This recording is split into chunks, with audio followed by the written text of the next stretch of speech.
ऐतिहासिक motorcycle dumper अपघातात एकाचा मृत्यू तर 2 जण गंभीर जखमी।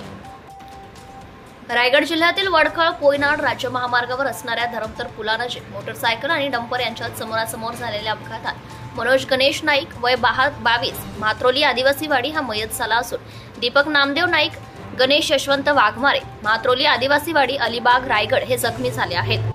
याबाबत मिळालेली माहिती अशी की दिनांक 1 ऑक्टोबर 2024 रोजी अंदाजे सायंकाळी 6:30च्या सुमारास मयत मनोज गणेश नाईक हा त्याचे 2 सहकारी दीपक नामदेव नाईक, गणेश यशवंत वाघमारे यांच्या समवेत मोटरसायकलवरून वडखळ बाजूकडून पोयनाड बाजूकडे येत असताना अलिबाग तालुक्यातील पोयनाड पोलीस स्टेशन हद्दीतील धरमतर पुलानजीक समोरून येणाऱ्या डंपरच्या समोरच्या भागात मोटरसायकल जाऊन भीषण अपघात झालाय।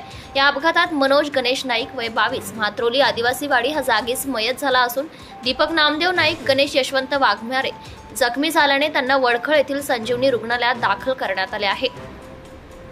या अपघाताची माहिती मिळताच पोयनाड पोलीस ठाण्याचे कर्मचारी काही मिनिटातच घटनास्थळी पोहोचले असून पोलीस शिपाई समीर म्हात्रे यांनी मयत मनोज गणेश नाईक यांचा मृतदेह घेऊन शवविच्छेदनासाठी अलिबाग येथील जिल्हा रुग्णालयात आणला आहे। याबाबत अधिक तपास सहाय्यक पोलीस निरीक्षक संतोष दराडे यांच्या मार्गदर्शनाखाली सुरू आहे।